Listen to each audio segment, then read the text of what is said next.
This is Viva Fry. I'm Dr. Peter McCullough. This is Tom Luongo. This is Chuck Prodnick. This is Alex Kreiner. Hey, this is Brad Wall. This is JP Sears. Hi, this is Frank Peretti. This is Tammy Peterson. This is Danielle Smith. This is James Lindsay. Hey, this is Brett Kissel, and you're listening to the Shaun Newman Podcast.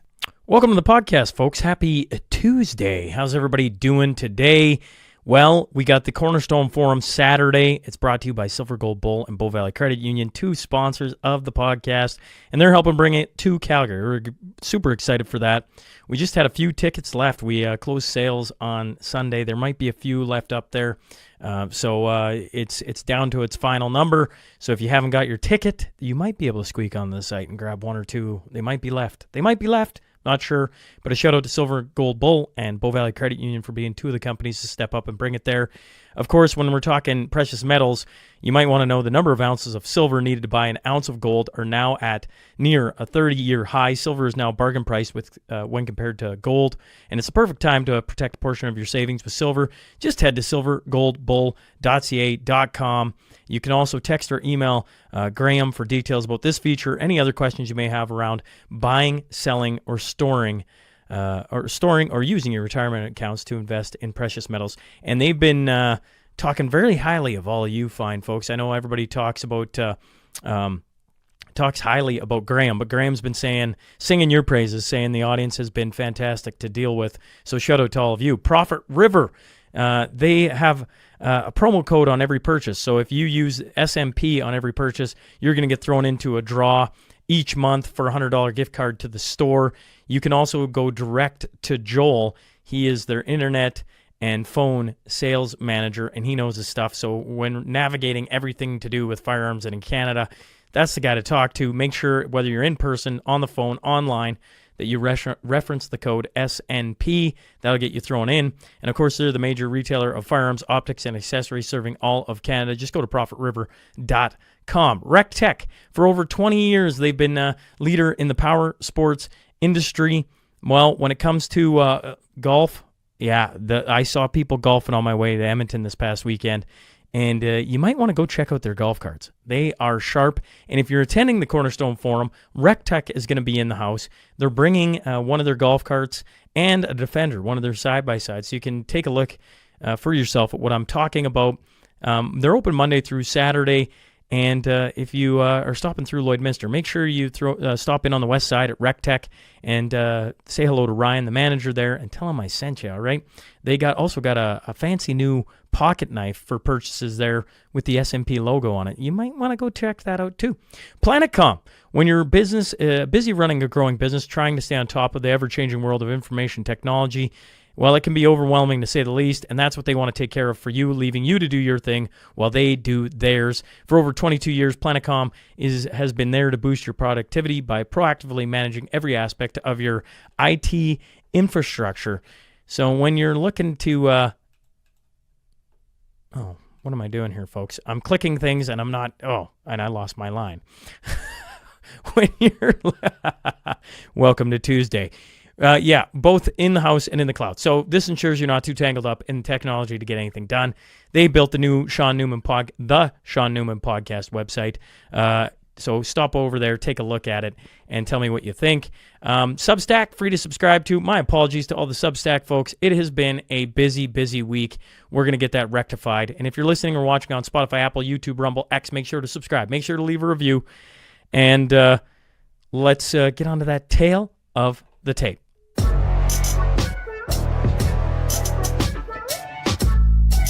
She's the Alberta Director for the Canadian Taxpayers Federation. I'm talking Kris Sims, so buckle up. Here we go.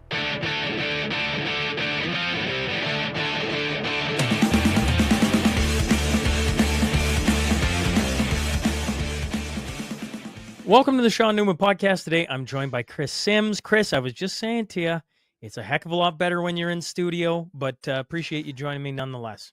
Thank you so much, Shaun. And I might point out, you're going to be on stage here in, what is it? It's like, by the time this airs, it's like 4 days, and you're going to be on stage in Calgary. I'm looking forward to that as well. I'm looking forward to all the different people that are coming. It's, I think the final number is somewhere around 570 people going to be there. So that's going to be interesting to say the least. Over double the size of the first one. So you were at the first one, now you're at the second one. So it's going to be an interesting week here for the listener. We're still here. We've survived the last like couple weeks of like 12-hour. You were on the 12-hour.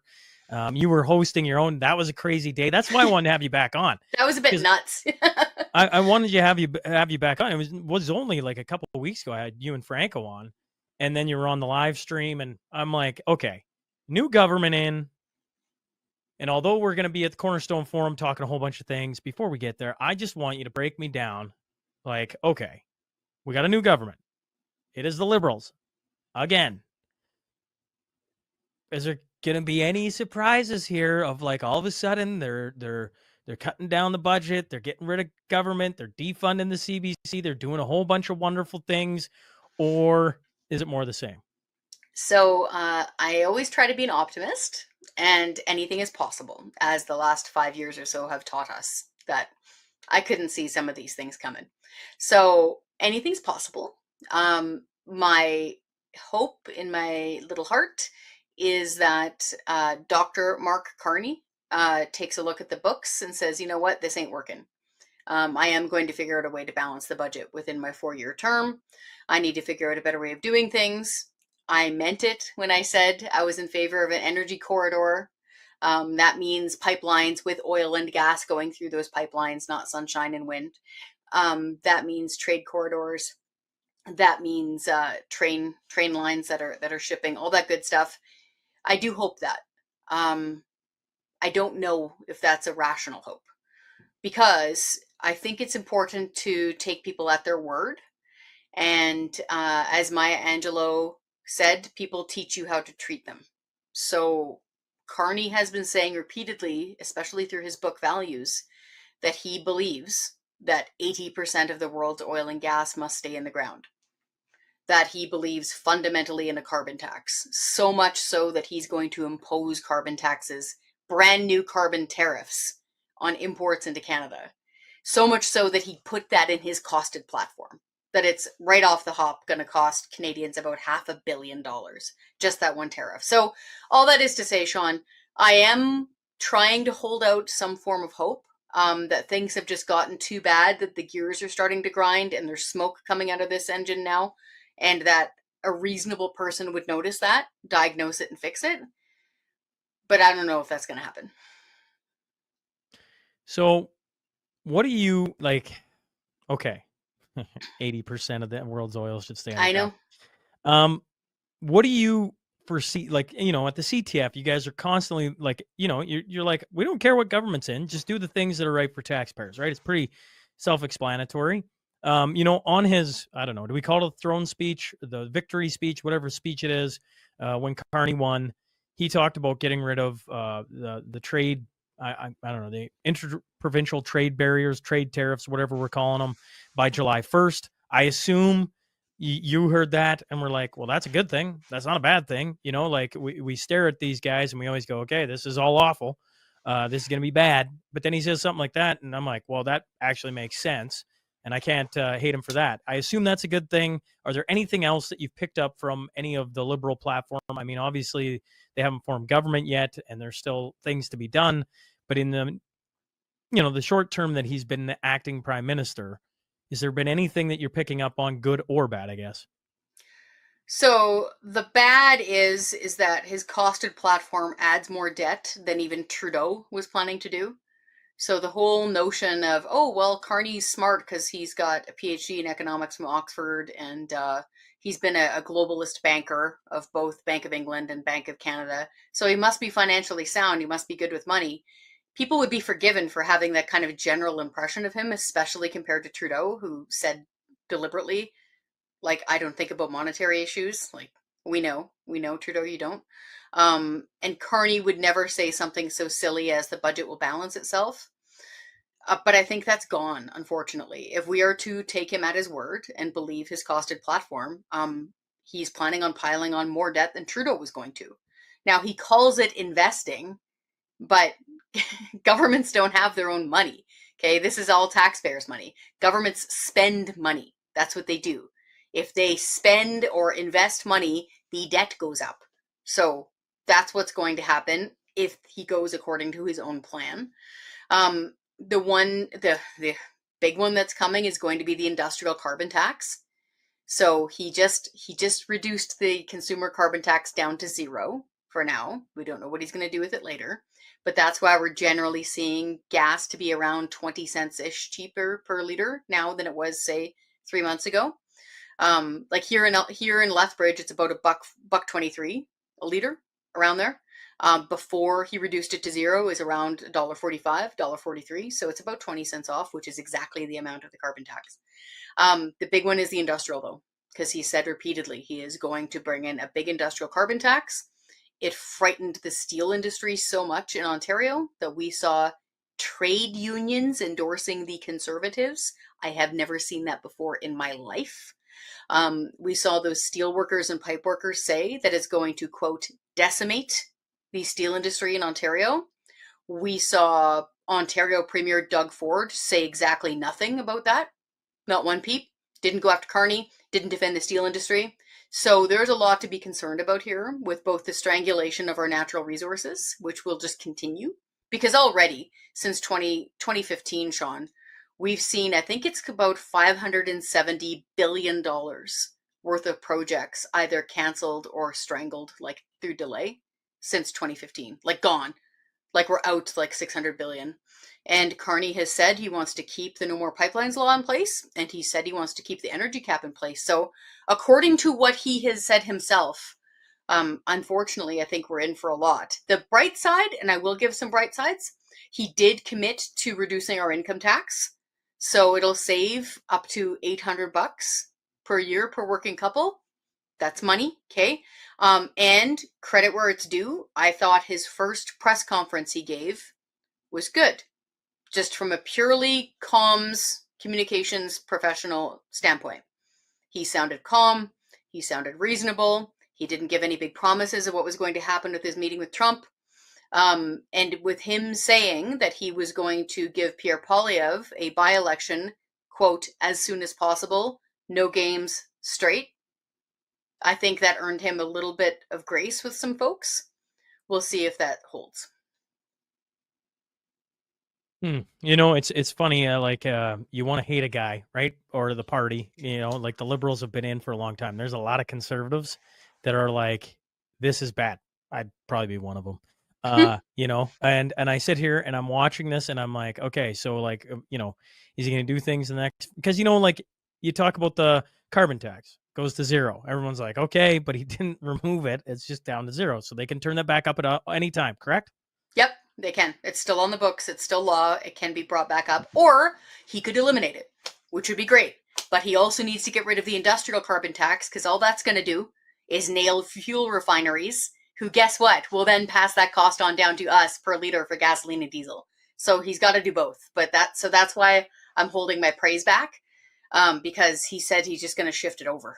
And we don't know how much it's going to cost us. So and we don't know what that tax looks like. I know I had Michael Campbell on last week, and nice. I briefly asked him about it, and you know, and everybody's just kind of like, oh, I guess we're just going to wait and see, because it's just this new thought, or maybe it's an old thought, of this industrial carbon tax and the carbon tariffs, and you're like, like all this is going to come back to roost on the Canadian taxpayer, correct? Yes. So as of right now in Canada, we already have an industrial carbon tax. It's similar to the consumer carbon tax in that there's a benchmark, like there's a mandatory minimum, okay? And if provinces don't have their own industrial carbon tax, the feds will impose one upon them, very similar to what we had with the consumer carbon tax. So far that I've seen, Saskatchewan Premier Scott Moe has said, you know what, depending on where you're standing in Lloydminster right now, Shaun, no provincial carbon tax. We're done with all carbon taxes. To hell with all of them. Here in Alberta, we still have one provincially, and that is largely because the oil and gas companies insist upon it, because it's easy to make money off of trading carbon credits than it is going and finding stuff and getting it out of the ground. So the issue going forward is, one, we already have a federal industrial carbon tax, or at least a backstop. Two, we don't know how much he's going to increase that. We know he's going to grab that knob and crank it up.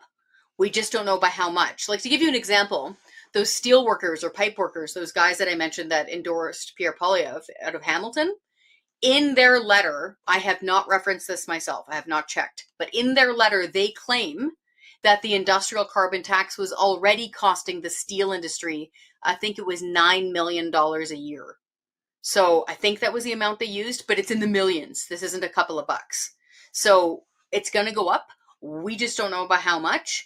And we don't know who Carney is going to consider to be a big polluter. Like, is he going to consider farming to be big polluting? We don't know. Car manufacturer, like, we don't know. So there's a lot of question marks going on here right now, and how much people are going to have to pay more for. And again, to get it back to what I always say, people are just broke.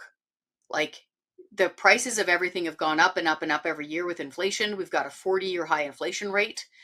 People are really fighting, like basic fighting to make ends meet. I don't know about you, but I was at Valley Village over the weekend with my kids, and I took them for a treat for some chicken. And I was sitting there with them in the chicken shop, and I was watching, and this lady, a little bit older than me, coming in, working skip the dishes. And you could tell this is like her third job. And you see that all the time. You see people our age and older that are working their second and third jobs. You can tell just to make rent. So I wish I could give you better news. I liked his initial press conference, but I don't want to kid people, because he's on the record saying a lot of crazy things, like he wants to basically choke off natural resources, which would be very bad for Canada. Yeah, and well, that probably stems into what we've seen here in Alberta, right? Like, Yeah. everywhere I go, certainly in this realm, the conversation of I don't even know, is it Alberta independence? Is it Alberta separation? There's a whole group of people that gladly join the United States. It's just this wide swath of emotion, I would say. Yep. To everybody, I had the same feeling back in 2019. Honestly, I was sitting there watching Trudeau get in again. I'm like, what is going on? I don't understand this. And fast forward, folks, I understand it a bit more, and I'm just still like, it's almost hard to believe that they're back in again. In saying that, you look at Alberta, put your Taxpayer Federation hat on squarely. I don't care where you sit on the matter. Okay. Just like, okay, if Alberta, just assume, and I hate to just like jump a whole bunch of steps, because it's not that easy. I already know it's not that easy. But let's just say, for argument's sake, you could do one of the things. You could have a referendum come through, and you could actually go your own way. A whole bunch of people are like, well, we're landlocked. We'd be screwed. We'd be all these different things. As a Canadian or an Albertan taxpayer, would it be beneficial or awful? Do you have any answers on that from a money standpoint? So, as you pointed out, we are the Taxpayers Federation, the Canadian Taxpayers Federation, so we don't take an official stance on this. But I understand why people are angry. I was born and raised in rural Western Canada. A lot of my family are from around Stettler, okay? They run the rodeos. Like, I get it. But if you just want me to look at the numbers, okay? Let's say, magically, Santa Claus has come down from the North Pole and made us our own country. Just the numbers.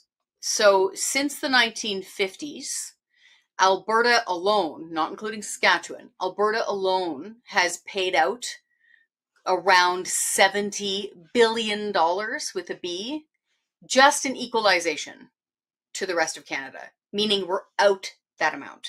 That is just equalization. I'm not talking about all the other financial transfers and nonsense that happens. If you start adding those factors in, it balloons to way more that we are out. So let's just take equalization that we had a referendum on actually in 2021 because we wanted a better deal. That's $70 billion. Okay. Let's take a look at what kind of natural resources are below our feet right now in Alberta. According to experts, I am not an expert, but according to mining and energy experts, Canada, Alberta, is the third largest oil and gas reserve on the planet. I think we're behind just Saudi Arabia, and I think it was Venezuela.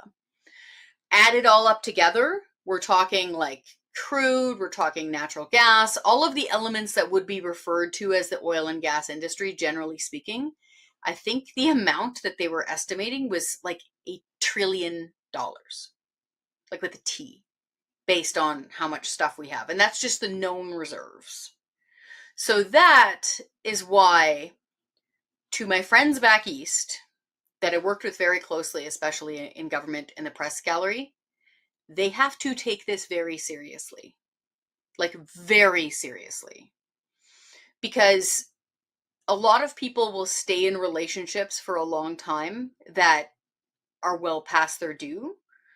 And the two main reasons they often stay in a relationship that's past its due is financial dependence. You can't break up because you rely on each other monetarily, and historical shared affection. Both are bruising right now, big time. So Alberta, generally speaking, the folks who are pushing for more rights against Ottawa are basically saying something like, you know what, we don't need this money headache anymore because we have plenty of cash in the bank ourselves, or at least not in the bank, it's stuck in the oil sands. We don't need the money. Two, this affection part is wearing kind of thin right now. And that's because a lot of people feel insulted and upset. Now, emotion generally cools with time. So a year from now, will people feel the same way? I don't know. But the reason why I would strongly caution Eastern Canada to take this very seriously is because we don't just have a couple of people in church basements who are upset about this. And no offense to the folks who are organizing in church basements. That is grassroots democracy. But we have a premier that came out, like, I think less than 12 hours before the votes were counted. She was pretty mad. And she basically said, hey, folks, listen, you only need, 177,000 votes to get a referendum going on whatever question y'all want. I'm not telling you what to think or say. And then we had Saskatchewan Premier Scott Moe, paraphrasing here, saying, you know what, if Saskatchewanians want a referendum too, I'm not going to stand in their way. But I'm not going to say either way how I feel about this particular issue, but like democracy is a good thing.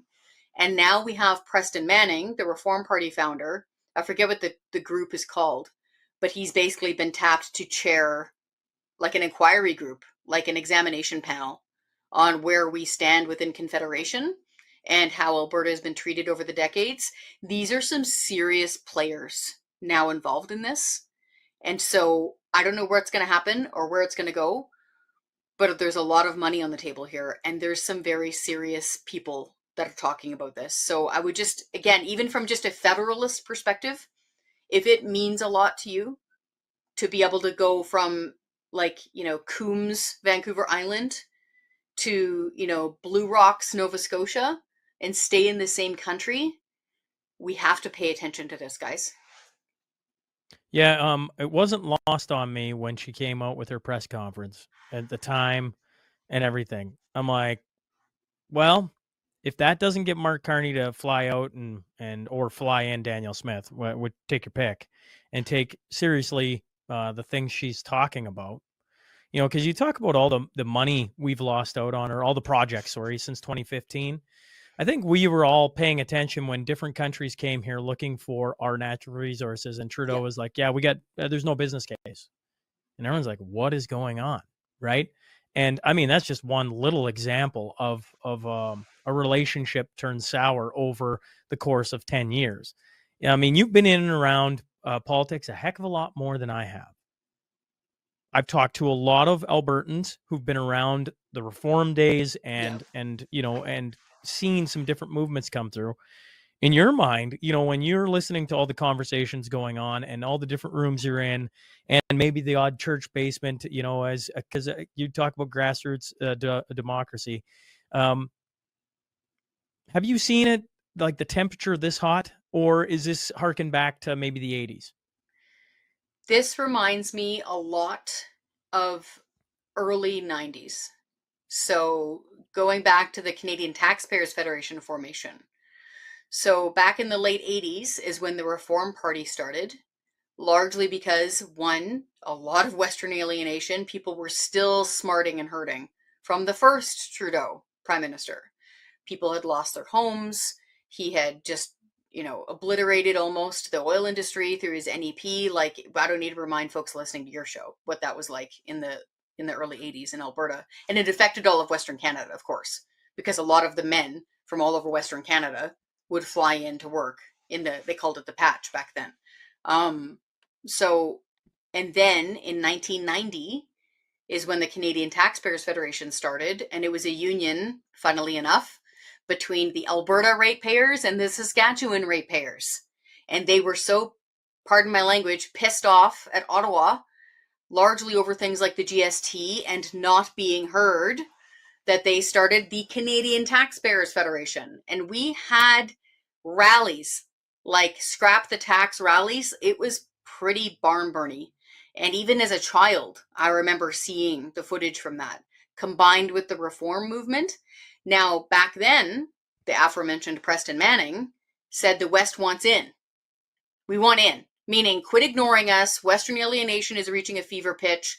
People are handing around Republic of Western Canada pins and trucker hats, okay?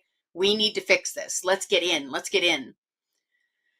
And then it didn't work out so well for Manning with reform. He was mocked by Eastern media a lot. A lot of that disrespect started showing. However, things kind of cooled off because Prime Minister Stephen Harper formed the Conservative Party.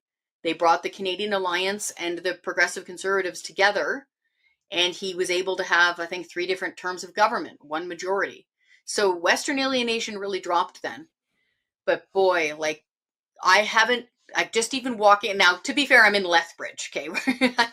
I can see Montana from my house. Okay, so this is going to be an area where this is a hotbed, but I'm trying to speak with my friends across Canada. I don't remember it feeling like this since like 1990. Well, everywhere, like, I was trying to put it in my brain the right way this morning because, I don't drive around and see Alberta flags waving everywhere. And the reason I point to that is, when the Humboldt Broncos bus crash happened, there was, I don't know if you could have gone 3 houses in my area without sticks being out front on the door. Yeah, same. Yeah, even in BC, it was like that. God, that was awful. Sorry. Well, it is brutal. And the thing is the reason why it touched, I think, so many of us is I for one, rode on buses like that for about 20 straight years. And, to hear that, it hits everybody in the feels. Yeah. And then for it to be Saskatchewan on top of that, I don't know why that mattered to me, but that's the home province probably, right? Yeah. And the next time is the Freedom Convoy, and you see the flags everywhere. Like, I mean, immediately. And with Alberta, it's not that I see that, but what I see is everywhere I go. I just saw there was a lady cleaning building, and she looks at me and she goes, "So, are we out?" And I'm like, "Out?" And I kind of chuckle.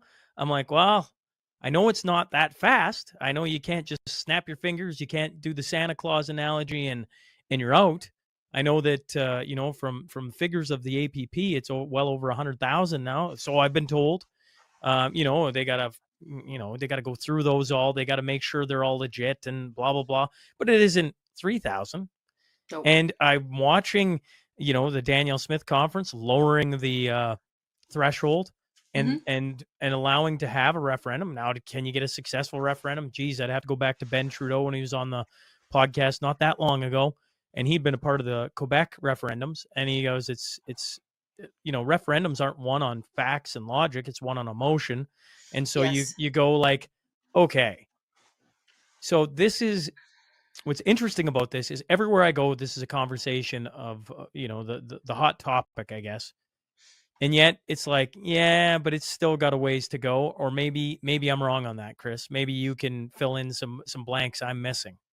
Oh, there's so many ways to go. So even as a kid, I paid very close attention to the Quebec separation referendum and what was going on there. And then some political analysts argue that we got the sponsorship scandal as a result of, keeping them here, of keeping Quebec here, getting the no vote. Because for folks who don't remember, back when Quebec held its second separation referendum, right, people might remember the footage from downtown Montreal where there were thousands of people in Montreal. It was a huge moment. It was on live TV back before they covered stuff live very often. And there was this Canadian flag it was huge. Now, as a child, I'm probably inflating it in my mind. But to me, it looked like the size of a football field. It was huge. And they were passing it over their heads, this huge crowd. Now, that wasn't just some magical grassroots thing that just happened on its own and people got there on their own ticket. No, the federal government, in order to, in their view, save the Federation, bussed people in from all over Canada, especially kids from Ontario and the Maritimes, into that area of Quebec and Montreal, the two cities, as part of the stay. Please stay, we love you, like argument for Quebec. And then we barely kept it together. That was a very close vote, okay, where it turned out that just enough people voted to stay, the remain, or whatever term you want to use. After that, Shaun, it was in those years after that we wound up with, people might remember, if they're longtime political nerds, ad scam, okay? That's where, I'm paraphrasing, okay, but this is generally what happened. The federal government paid money to advertising groups in Quebec in order to literally get like the Government of Canada logo at like hockey games and tractor pulls and all these areas, basically plaster Quebec with federalism. That doesn't happen for free. So the problem there is that they weren't keeping receipts and things got out of hand. And this is back when the mainstream media did a lot of investigative journalism in the early 2000s on this. And that turned into what's often referred to as the sponsorship scandal. They were literally sponsoring ads and events in Quebec in the wake of that 50-50 split of that referendum. And there's a big reason for that. And this is why I'm bringing this up as a cautionary tale. This isn't just a quick one and done and we're leaving and we're magically like, the Republic of Buffalo. No, you get into stuff like, okay, how much is your share of the federal debt?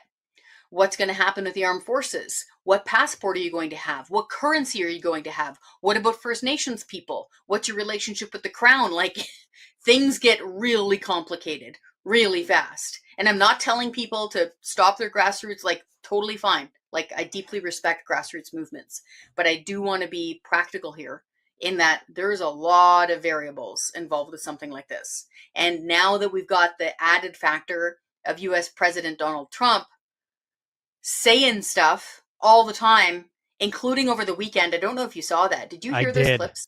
Yes. So he's still saying things like, we don't need their oil and we have more of it. That's not true.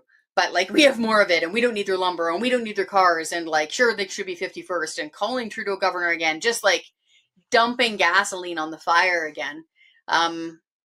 We are in for interesting times in the next 4 years. Yeah, I don't know if I had my mind made up on, like, at the start of the live stream, I wrote down everyone's predictions, right? So we did our predictions and I wrote down Liberal minority. Me and Clyde do something did that. And I was just like, oh, but I could really, really go for can we just get away from the insanity? And I'm not sitting here saying that wouldn't have been a different type of insanity. I'm sure it would have been. But instead, it's like, when you're talking about the interesting 4 years, I'm like, Kris, didn't we both watch when, well, I don't even know. There's so many different things to pick. I'm going to stick on Donald Trump for a second. When Zelensky was in his Oval Office, and you're like, what is this? Like, what am I watching? This is wild. And I'm like, I'm texting you, like, once again, I kind of feel like a newbie in this, right? I'm doing a crash course as fast as I can. I feel like I'm getting a PhD in Canadian politics. You are. And yet I'm like, this seems wild. Like, does this normally happen? Like, I don't normally watch these. Like, on our election day, Trump throws out a tweet basically saying, elect, the guy. And basically he goes through it all and it comes back to the United States. I'm like, this is why this is a sitting president saying that. Yep. Super helpful. Thanks, man. Yeah, I know. And to the point, I've kind of given up kind of predicting now. I'm just kind of like watching. And this is why, again, I'm trying to be optimistic. And so with Mark Carney, okay, he's calm. We've noticed that. He's pretty articulate. Like I said, he's got a PhD in economics from Oxford. So maybe he can get down there and get on that man's good side. Like, really. I think we're to the point where, I'll put it this way. I don't know how much you followed Trump back in the day, before 2016, before he became president the first time. But I followed him relatively closely, like not obsessively or anything, but I did read his book way ages ago, The Art of the Deal. So I kind of got to know his kind of big New Yorker type deal-making brashness. And that's good for a New Yorker real estate guy who wants to get in there and mess things up. In order to make a good deal, he'd, knock over your water glass at table, right? Like that kind of stuff. Destabilize you and then make a good deal and then be done with it and win. Then his Apprentice show was a really big deal. He was actually in the WWE several times. He's one of their official Hall of Fame guys. Linda McMahon, the wife or ex-wife of Vince McMahon, is literally one of his cabinet ministers. So our version of a cabinet minister. She's one of his principal secretaries. Like, that is all tied together with a lot of Americana. The idea that now, think of it this way. He doesn't have another term coming up. This is it. This is his final season as Donald Trump US president. What's he going to do and say? We don't know. And this is why, again, I'm very hesitant to make promises to people or even give warnings, because I think people lived in enough fear. I'm tired of that. I think the smart thing to do is urge all of our MPs, I don't care if you're listening from downtown Toronto, urge all of your MPs to make smart decisions that make Canada as economically strong as possible. No matter what. It doesn't matter if Trump's in the White House or who's in the White House. If we can take care of ourselves, we won't have this gnawing anxiety of let's check Twitter every morning to make sure things aren't going to hell in a handbasket. And the beautiful part is, like I just said, we can. We can. Canada has the third largest oil and gas reserves in the world. We are not some tiny island nation that needs to create microchips in order to stay alive. No, we've got so many natural resources. If we're just smart about it, and we extract them well and sell them at market and lower our own taxes and quit driving away our young people with crazy high taxes, we'll be good. We'll be strong. It's kind of a prepper mentality, right? Always make sure you've got extra bottled water and flashlights on hand. Don't wait for the storm to hit you. Because right now we're in the middle of the storm. And we've been kind of caught with our pants down because we've been choking off our own resources for 10 years. Let's stop being that stupid. Yeah, I was thinking about my speech for the Cornerstone Forum coming up, and what I started off with last year is, the idea is, to stare out into the horizon, of the next year and just to try and navigate what is to come, if you see storm waters or, a storm ahead on the rough water, you pull into somewhere and you outwait the storm. And yet I look around and I'm like, it just feels like you almost have to venture out into the storm, because right now it doesn't look like it's going to relent, as you pointed out, for 4 years, let alone the next year. One of the things, specifically as we sit here and do this, one of the things I asked Michael Campbell was how worried he was about censorship, because and I know you're, I've seen the announcements from Carney that basically, CBC, great. It's connected. All these things are going to do more investments into local news, and they're going to, on and on and on and on and on. And I'm not forgetting, this is also the guy who talked about, finding ways to control some of the big sites, which I assume is X. Maybe there's others. When you hear prime ministers saying things like that in our realm of what we do, what comes to mind? So this is going to be my talk at the forum this weekend, and I'd love to give it directly to people. But this is what, as a longtime journalist, that's my trade. I went to trade school for journalism. I graduated early because I got a full-time job when I was 19 years old, and I've been in the game ever since. I love journalism. I think it's a calling. I think that certain people attract storytellers who then want to tell their stories. And fundamentally, what journalists are supposed to do, apart from the, human interest stuff and trying to raise awareness about people being ill or something like that, which matters a lot. Fundamentally, what that estate is supposed to do is supposed to speak truth to power. Okay?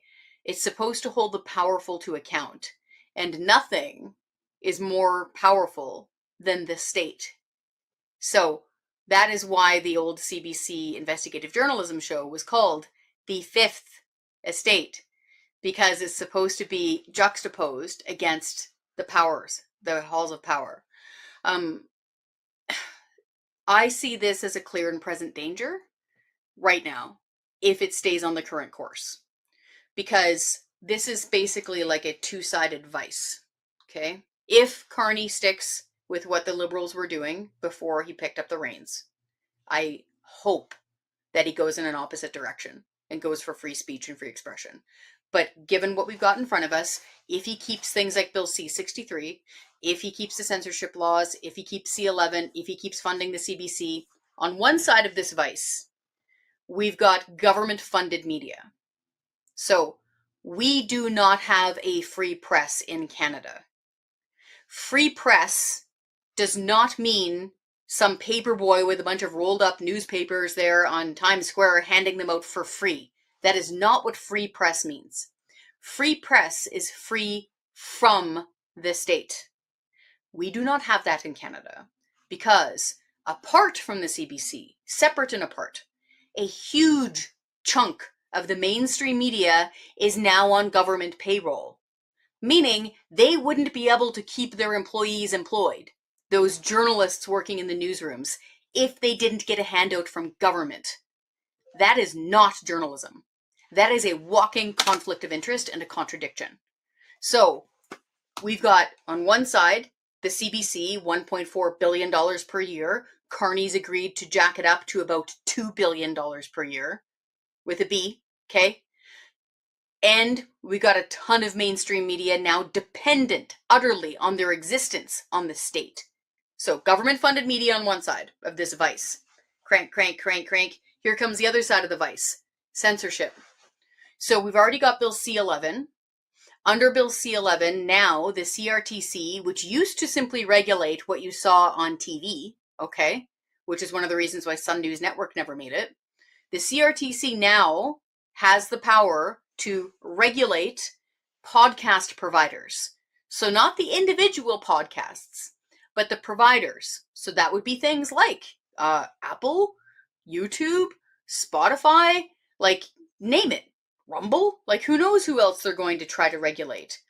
And of course the Trojan horse, Shaun, is always, oh, it's for Canadian content. Yeah, right. This will give them the power to be able to amplify or bury various podcasts, okay? Once you give the government control over something like that, you lose your ability for free expression. And I would say the same thing if the blue team was in. The government trying to control your free expression is wrong. Because if you cannot express yourself freely, you cannot speak truth to power, you can't have those grassroots meetings, and you can't fight for things like lower taxes and less waste. So unfortunately, if things stay the way they are and continue to get worse, like Bill C-63, which I will remind people, wants to give the power to anonymous individuals to complain about you or me or any of the other podcasters that we're on with, that they will commit a future crime of hate speech, meaning you haven't said it yet or tweeted it yet, but this would give them this power. It's crazy. And then you could get a fine, or you could even get house arrest. Like some of the language that was in that bill was just gobsmacking. So maybe he's going to scrap it. I hope he's going to. Maybe he's going to take it and like completely, bisect it so that, you know what, we're getting rid of all the censorship stuff, but we're keeping the actual harms to children, which was the reason for them creating this bill. And we're going to give that to justice. So criminal justice department's going to handle that. If you're doing bad stuff to kids, you are a dirtbag and belong in jail forever. But all this stuff about, pre-crime, about feelings being hurt because based on expression and speech, all that stuff that would affect podcasts, even speech you don't like, which is the point of free expression, all that's gone. There's been to be fair, there's been a lot of really thoughtful broadcasters, podcasters, lawyers, experts who've worked in bureaucracies before who have been urging the government to do that, to separate the bill, get rid of the censorship stuff, hand the super bad stuff of the bad guys over to crime and justice, over to the Justice Department, and they were stalling on it. Last we knew, before the election, brakes were being tapped. So, and this is from left-wing people too. This is from like very left-wing oriented people that are saying, no, we can't criminalize people's thoughts or what they say. What are we doing here? So there was a big push, like a multi-pronged push from a lot of different people to do that. So let's hope that's what Carney does. Otherwise, good chance I'll be on house arrest, folks. I'm just like, I'm like terrified of it, and I'm like, at the same time, I'm like, what am I, like, what can I do? I thought this, I had multiple, I remember back in the COVID days when I was starting to talk to doctors and everything, and I made everybody uncomfortable, including myself. I was getting these texts like, are you still there? They haven't put a black bag over your head yet. And I'm like, well, those are reassuring texts to get in the middle of this, Thanks. Yeah, thanks. Yeah, great. But Yeah. you look at another term of the Liberals and the way they were going and what everybody was like, this is getting to insane proportions. My I'm like, I wish I could be hopeful about it, but I guess I have an idea of who Mark Carney is, and I guess we're going to wait and see, because that's, as it sits here, you can prepare, and lots of people have been preparing. And as a podcaster, I sit here and I go, like, I wonder what's coming down the pipe for me as far as, like, making it hard to find, check, shadow bans, different things like that, having your YouTube account nuked for a certain word, on and on and on. I can just check my bingo card at this point and go, like, if they continue down those trains of thought, I mean, it's going to be no different than what was happening in COVID. That I guess that's the way my brain goes, is like, there's just going to be certain topics or certain words. They're going to trigger an algorithm and they're going to go, you bad, right? It was Spotify that had the warnings. This is, they had all the warnings. YouTube, if you said certain words, you got warnings or eventually removed. And so this isn't new. It's just that it's the government pushing really hard for it. And we'll wait and see if the bills come to pass. Big time. Two things. One, for the Taxpayers Federation, I am concerned about having independent media be strangled, because that's the best way to cover things, is for free voluntary, donations and sponsorships and advertising. Like, you should not be forced to pay for media through the government. So depending on I don't care if it's right wing or left wing, independent media companies should raise their own money. So that's the smartest and best way to do this. People can do that through Substack and all sorts of different folks. So from the Taxpayers Federation perspective, remember about 6 months ago where we still weren't allowed to say that we should axe the carbon tax and get rid of the carbon tax? I remember distinctly being on mainstream media repeatedly over and over again, TV and radio. And I'd come out and say, we shouldn't be punishing people for filling up their minivans and heating their damn homes. We shouldn't be punishing farmers for growing food. This is insane. Scrap the carbon tax. And me saying that had mainstream government type people calling me a monster and saying I was a denier, which is a disgusting term because it's supposed to, which is revolting that you would say that to someone. But it was that bad. And lots of people said you shouldn't be allowed to say things like this. And I had other people going after my hosts who had actually given me a chance to speak. Why are you platforming this person? Because I was saying to get rid of the carbon tax? Like, what are we doing here? So, and remember also, we had ministers of the Crown accusing the Taxpayers Federation of misinformation or disinformation because we were blowing the whistle on things like the risk of a home equity tax, or the fact that one of their studies was recommending a pickup truck tax, which they were. And it was. They're like, oh, it's, disinformation. It's not. So when we have the state involved with saying and deciding what is truth, we're getting into some really murky, troubled waters here. Because it won't just be like, hot topic social issues that you're not allowed to talk about. This was dollars and cents I was talking about. And they were still getting mad at us. They were still coming after us. And I also remember I'm writing an op-ed right now on why we need to defund the media, why government shouldn't be paying journalists.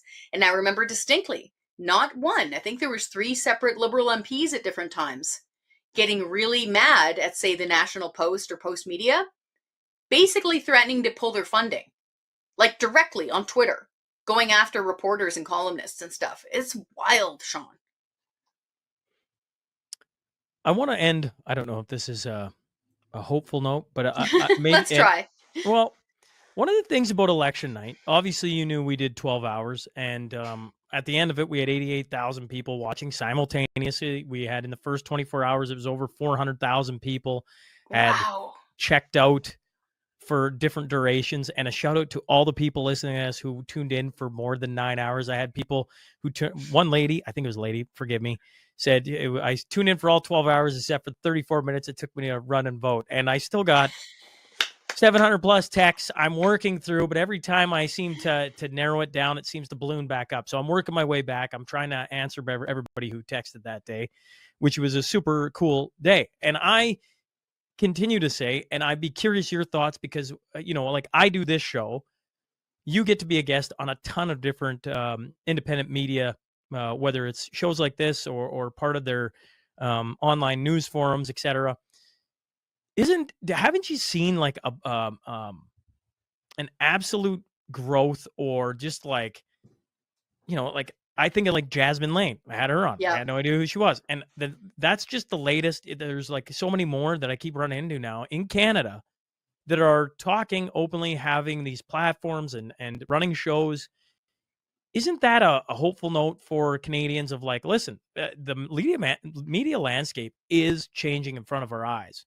It doesn't mean the CBC isn't getting funding or the legacy media. They are. But there's a ton of independent media that are maybe starting to change the status quo, or am I wrong on that thinking? No, I think you're right. And again, it is so important to have free and independent media. And again, nothing is stopping somebody who absolutely, wants to save the rainforest and save the whales and all that stuff from starting their own media foundation and having their reporters out in the field. Like, that's a really good thing if it is funded through free will donations or advertising or whatever it is. Don't rely upon the state for your information, because then you aren't speaking truth to power. And so, yeah, it is wonderful to see people like Jasmine Lane, to see Clyde doing this, to see Northern Perspective gaining so much. I don't know about you, but I tuned in to the Pleb quite a few times when he was covering the election, just because he's joyful. Like, frankly, he's able, I don't know if he's got a background in wrestling or something, but he can hype up a crowd and get, while he's doing selfies with people. And he was just so friendly about it.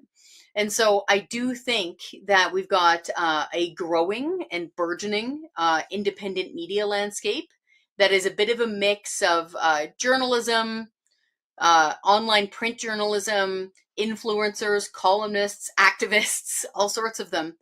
My concern are twofold. One, I hope that it just continues to grow in a good way and get stronger and ask really hard-hitting W5 journalism questions.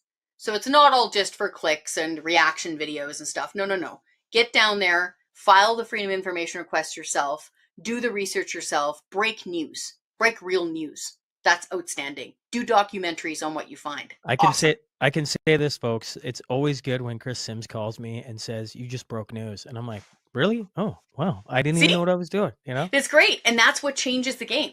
That's what moves the narrative along or changes the parameters of it. So there's that. So that is a wonderful thing to see.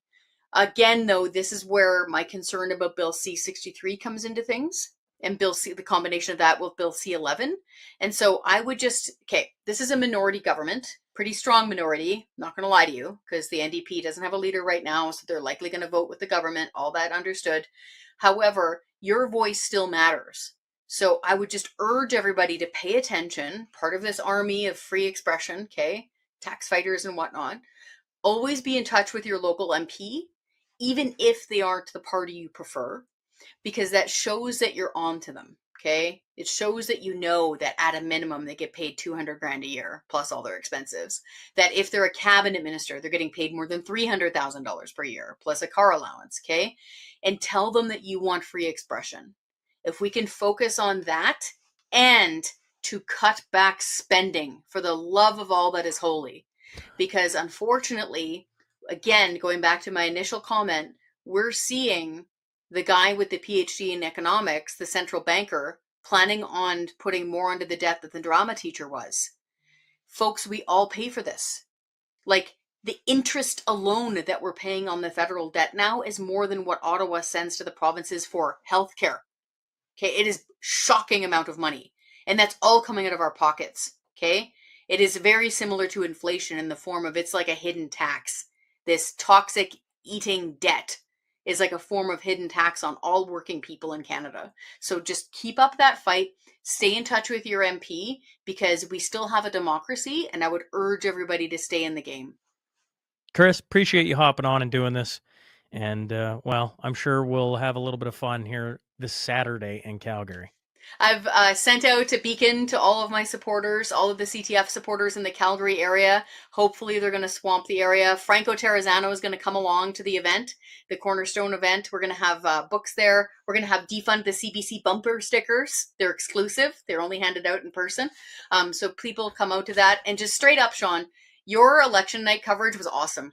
Like, I listened to the vast majority of it, even when I wasn't on. Like, it was funny, it was edgy, it was insightful. You had people from all different perspectives. It was, I didn't see glitches. You probably noticed a bunch because you're the creator, but it ran smooth. I can say that now without knocking wood. It ran smoothly. That was really cool. Good on you. Like, I haven't seen 12 hours of that kind of production flow like that, like, ever. That was really cool.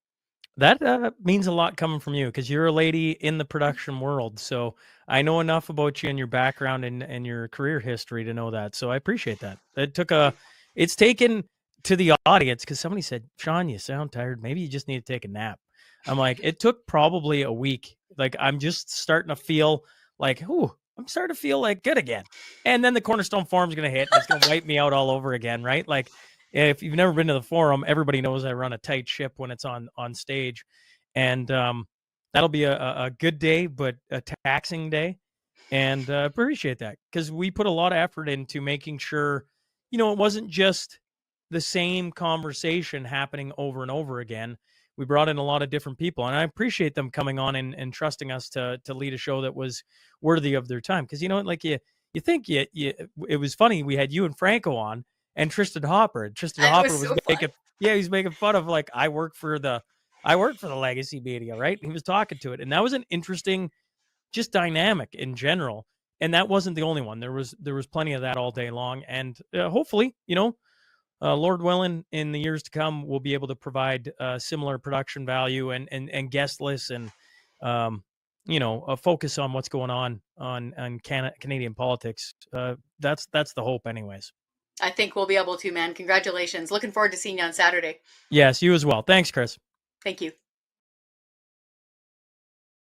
Welcome back to the Shaun Newman podcast. I'm still joined by Kris Sims. We just hopped off to go listen to Danielle Smith give her address to Alberta. And I thought, Kris, you might as well just come right back on. We could talk about it for 10 minutes and then I can let you on with your merry way.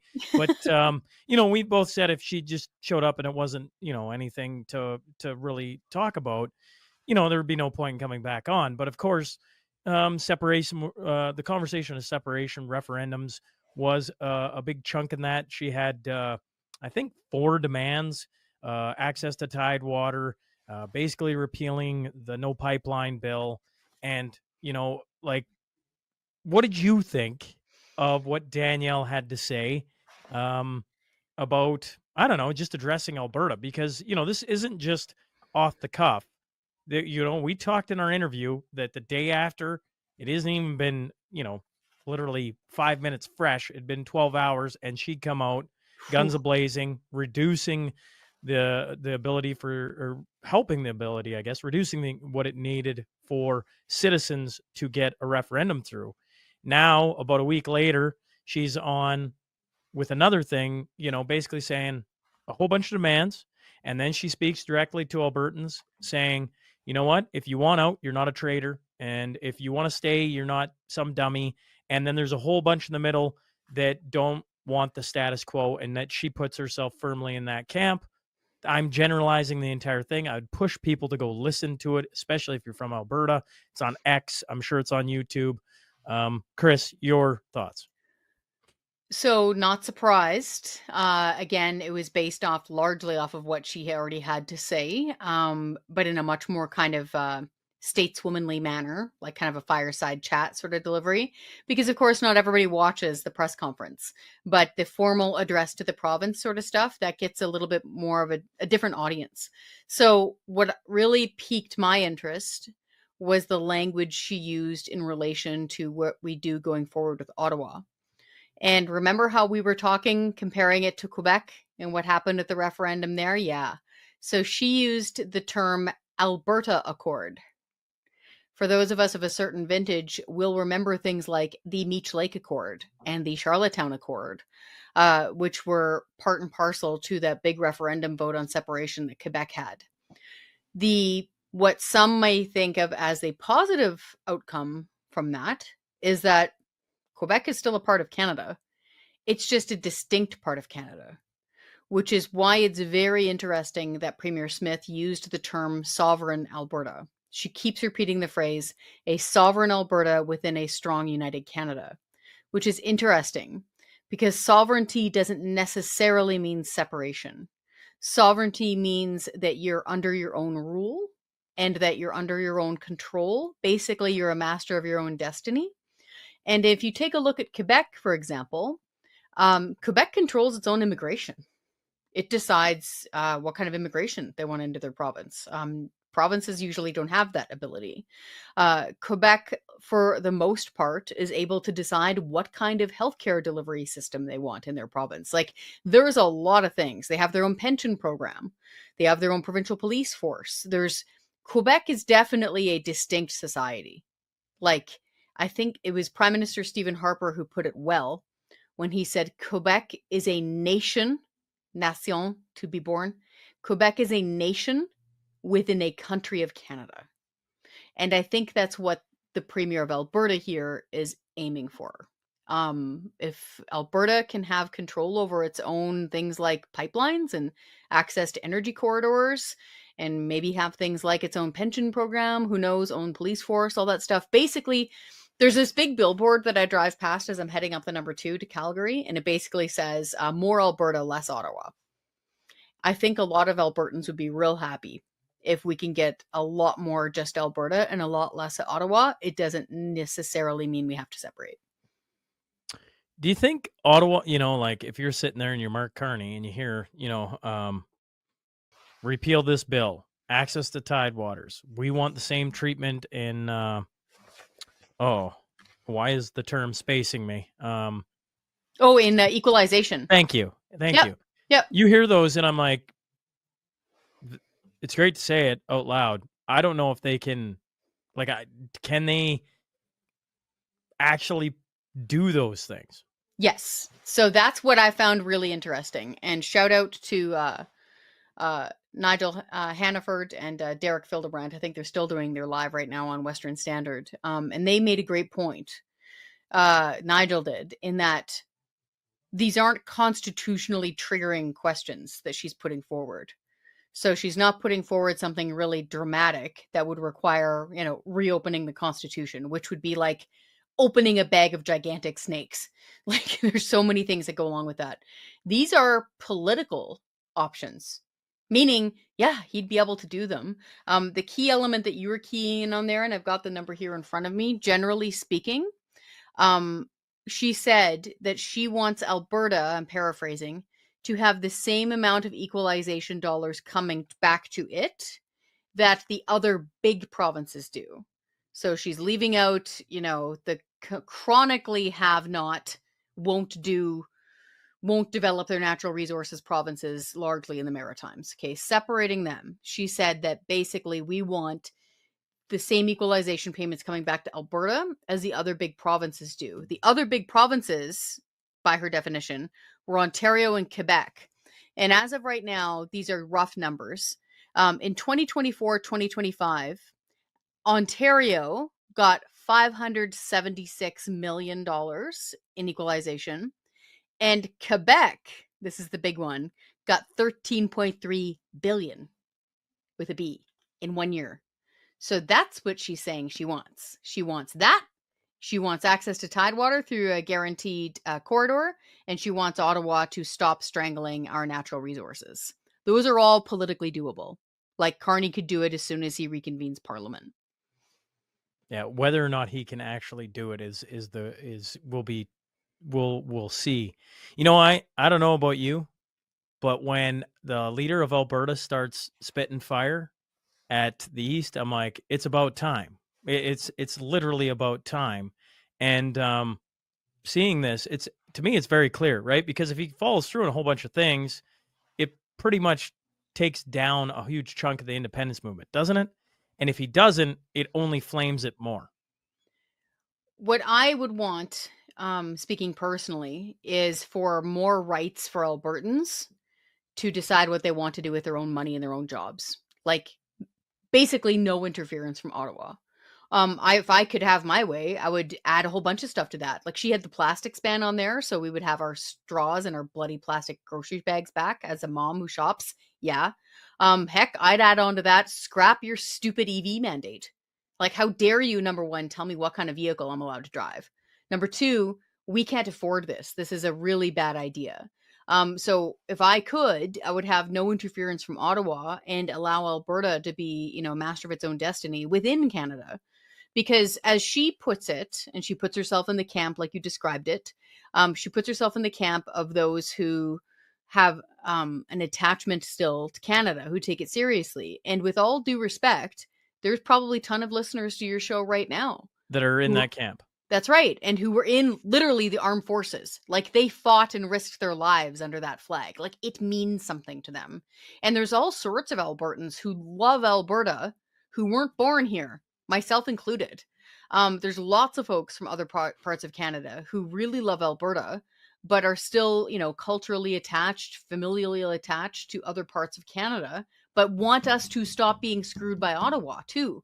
So I think that her taking this firm stand, defending Alberta's sovereignty, not separation, it's the same thing, it's a different thing, defending Alberta's sovereignty and standing up for our natural resources, standing up for our taxpayers, I think this is going to go a long way. And when she brought up the referendum question, she specifically said that she herself, meaning her government, the government of Alberta, would not start a referendum with the separation question. However, she said that she wouldn't disallow that question to be on the ballot. And I think she said 2026. 2026. So we're looking at about a year and change here. So, well, she's talking about leading a panel of smart people. I'm going to put that in quotes. Brainiacs. Let's call them brainiacs. Yes. To go around Alberta and gauge the temperature of what everything is. I can tell you what the temperature of everything is myself. And I feel like I'd be, do I know every corner of this province? Certainly not. But I feel like I have a pretty good pulse on it. And I can imagine what she's going to find when she goes around this province. I could be wrong, but I've been in way too many conversations. I'm pretty sure I know what she's going to find.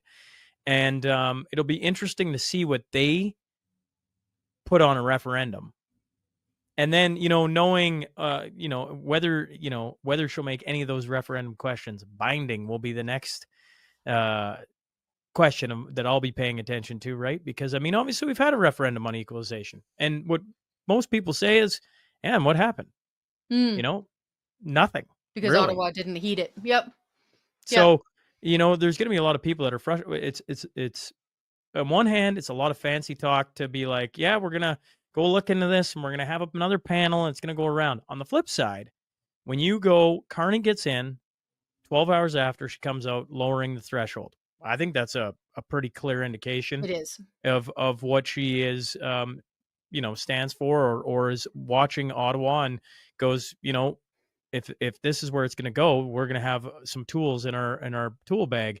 Because it's only a week or two ago that I had the group from APP on, and they were talking those numbers, and I've been hearing they come on again after this episode. So the listener, they'll be on tomorrow talking, I'm sure, about the thousands of people that have been signing up, and that wouldn't be lost on Danielle at all. I'm not saying she's for it. I'm just saying that wouldn't be lost on her. She's a smart lady, and to have a referendum now into 2026, and if things, what did she say? Something along the lines of Albertans don't like talk. They want to see the actions fall through. Once again, I'm paraphrasing now. Mm-hmm. And if the actions don't follow through, you can see where in 2026, I guess as someone who wants change and knowing government doesn't move at the speed of light, I go, 2026. Well, you were saying 4 years of interesting.